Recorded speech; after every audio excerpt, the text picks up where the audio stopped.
recording. This meeting is being recorded. Okay. Welcome. I'm Ellen Crane at the College of Fellows, class of 2021. And it is my pleasure to welcome Frank Stansberry, APR College of Fellows member, class of 1997, to the Voices of the Future. Welcome, Frank. Thank you for taking the time to talk to us today. Well, thank you for the opportunity. I don't have many choices anymore since I retired. Nobody cares. We care very much. Okay, hang on one second. So this is Ellen Crane again, the Voices of the Future College of Fellows. And in full transparency, I invited Frank Stansberry selfishly because he has been one of the most important mentors in my career. We actually met when I was a student at the University of Georgia, and we're not going to say what year, right? Oh, I'll say what year. So Frank, tell us a little bit about your recollection of the history of the College of Fellows. You just were telling me that you were a part of the early stages of the College of Fellows being formed. Tell us about that. I was an assembly delegate, and the subject came up whether or not to establish a College of Fellows. And honestly, it was really not a lot of discussion about it. The committee that they had working on it was pretty thorough. They had most of the questions answered. The big debate question was, what does it take to get into the College of Fellows? Was it be a Lifetime Achievement Award? Would it be event specific? Would you have to have been president? Would you have to have been a district chair? Would you have to have been a national board member? What would be qualifying limits for people who would apply? And apparently we decided it could be anybody we wanted it to be, and you wouldn't have to have been a chapter officer or a national board member or hold any specific office or numbers of offices. Rather, it would be your career. Does it merit recognition? And that's what we voted for. I believe it was a landslide vote. And do you remember like who was involved in that decision or any of the other issues that came up around it? I think Jerry Dalton was the president that year. I could be mistaken, but he was a gentleman from an insurance company, State Farm, I believe, in New Jersey. And on the committee were a bunch of old hats. To me, I wasn't quite an old hat then. I was a middle-aged hat. But the people that he had working on it with him had done a very thorough job. And as the ill-defined, what does it take to get in, I think was the only issue we had. And so tell us personally, like what led to your experience with the College of Fellows and how you got in? It was 1996, and I had run for the national board, and for some reason didn't get elected. And I was sort of debriefing some of the people who didn't vote for me, and they said, well, the other guy was a College of Fellows member, and we thought maybe he or she was better qualified. And I thought, no, they're not. So I put some encouragement for some of my classmates at the Orlando area chapter. I got my stuff together, and next year I was in the College of Fellows. So do you remember, I mean, you've had obviously a stellar career. I followed it the whole time, but do you remember any specific career experiences that were included in your application? Yes, not surprisingly, a lot of them are education related. I'd been teaching as an adjunct at the University of Central Florida for at least 10 years at that point. And thanks to some superb students, had a very good record of helping students learn and find jobs and get their careers going. And I remember I counted up how many kids I had recommended for jobs, and they all had 200 plus kids have gotten jobs after they went through our program, thanks to a recommendation from me or somebody that I knew. And so I stuck that little number in there. And I had written some cases for Pat Jackson's textbook, which Stacy Smith and I wound up co-editing once Pat died, and so I was able to show that. What else was in there? Long career at Coca-Cola. That's, of course, what Long I. career at Coca-Cola. I was fortunate to be a part of the introduction to Diet Coke, which at that time was the most successful new entry in the soft drink market since probably Coca-Cola itself. So being involved in that helped a lot. Frankly, the Coca-Cola pedigree was worth something. I think there weren't a lot of people at Coca-Cola who had time to be active in PRSA. Most of them joined and read the stuff and went to meetings, but they weren't office holders and things like that. And because of the nature of my job, I was able to be involved. And I'd been a chapter president and I'd been a district chair. And the Coca-Cola company was very supportive of that. So those things helped.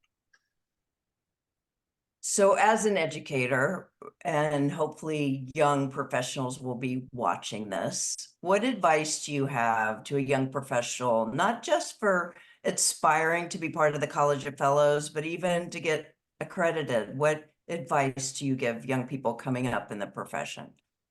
First thing they got to do is get a job. Well, And yeah. I'm pleased to say that in our program at the University of Central Florida, in the 20 years that I was there, every kid who's completed our program who wanted a job in the industry in advertising or public relations got a job. So that speaks to the quality of the program we were in and the kids that were in it. We had some terrific kids in that program, and they're now scattered all over the country, literally. One of them is vice president of corporate communications for Botox, for example. 24 or 5 of them are working in New York. We've had some highly successful kids come through our program, but you can't do anything until you get that first job. And so getting the first job is such a landmark decision. And I would tell all my students, your first job is really just good for getting your second job. So you'll get your first job and kick it. Stay there till you get tired of being there, till they quit appreciating you. Fire them before they fire you, but stay there till you quit learning and quit earning, and then you move on to something better. And for the most part, these people have done that, and not all of them stayed in the profession. 92% of my students were female. 92% of them got married. A lot of them wanted to stay home with their kids. That's cool. Now they're selling real estate. Okay. They're really good at it because they got a heck of a good education. So So you got to go ahead. or often PRSA, or how important is that, you think, throughout the career in terms of professional development, networking? I would have had nothing to say to these students had it not been for PRSA. I learned everything I know worth knowing from Pat Jackson. I went to every seminar he spoke. I went to every workshop he held. I made him sit and eat lunch with me more than once. I acted like I liked his wife. All these things to get just to wring everything I could out of Pat Jackson, because he understood better than anybody I've ever met the theories and the practices of public relations. He taught, he preached, he screamed about you haven't practiced public relations unless you move behavior. You can have all the newspaper clippings you want. You can have all the times on TV that you can garner. You can put an advertising equivalent on it. That doesn't make it public relations because you haven't moved the needle. If you don't move the needle, then you're not practicing successful public relations. And I was able to teach that to hundreds of kids over the years at UCF, and they've all benefited from it. And I would not have voted in favor of the College of Fellows had I not thought Pat would be the first one that was invited to join. He is that important to public relations and to the PRSA. That's really incredible. What inspired you to go into teaching? This sounds egotistical, and I don't want to do that, but I really thought I had something to say. I went through the University of Tennessee in 4 years, journalism major, worked at a newspaper the whole time I was in school. I knew a whole lot more about the newspaper business than my 4 professors by the time I left.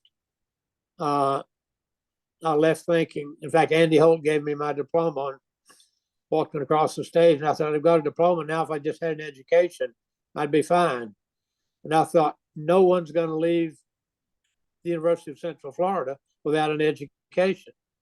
They may leave without a diploma, but I'm not going to let them leave without an education. And I thought my 30 years of experience in public relations and early before that journalism would be meaningful to them, and it turned out it was. The most enjoyable thing about my classes was the war stories, and I worked as many of them into my program as I could, and I wrote something in my textbook, our textbook, called The 20 Great Truths of Public Relations, and they're not unique to me. I just wrote them down, copyrighted them, but I find students today who will see me on Facebook and say, I still have your 20 great truths. I still read them every day. Can Roger you and Joe. have them with us? Do you remember? Do you remember? They're simple things like perceptions are reality, facts notwithstanding, which says to you what people perceive to be the truth is the truth. They may totally be antithetical to the facts, but if you believe they're the facts, then you'll act on what you believe. If you have to say something, the truth is always best. I mean, these aren't rocket science. There's no such thing as corporate ethics. You're either ethical or not. Individuals decide whether the corporation is ethical or not. You can have your corporate ethics brochure. In fact, we had one at the Coca-Cola company, and I read it and it said, don't bribe anybody you don't have to. I thought we could do better than that. So ethics has always been a major brick in my wall. I made up and taught a law and ethics class at UCF. I just couldn't think, you can't get out of college and not understand the ethics of this profession. We have the responsibility to drive behavior. Pat Jackson says we need to drive behavior. We need to drive behavior ethically. We need to drive ethical behavior.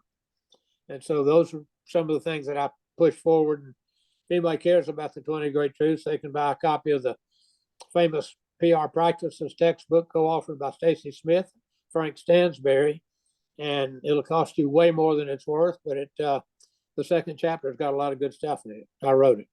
I'm gonna buy my copy today. I'll send you one. Okay, thank you, Frank. So before we wrap up, because I promised you wouldn't be too long, is there anything else you would like to add about your experience with the College of Fellows? Not really. It's very satisfying to be recognized by your peers. It's not a lifetime achievement award. It doesn't take a lifetime to do, but do something in your career that's noteworthy. Don't just say, I've been in a business for 25 years, therefore I should be in the college. No, there is something special about being a fellow, not a jolly good fellow, just a fellow with the College of Fellows at the PRSA. And there should be no impediment to getting in if you've actually done something. They recognize practitioners, they recognize success in the business. Yeah, do something for your chapter. I was delighted to be chapter president. I was delighted to be chair of the Sunshine District. 2 worst years of my life was serving on the national board. But I did it, and I probably learned something from it. So yeah, do something with your chapter, do something with your district, do something with your career, file the paperwork. Good luck. Well, I just have to say thank you for everything you've done to contribute to our profession and to my career personally. And I appreciate you being part of Voices for the Future. We've come a long way since 1980.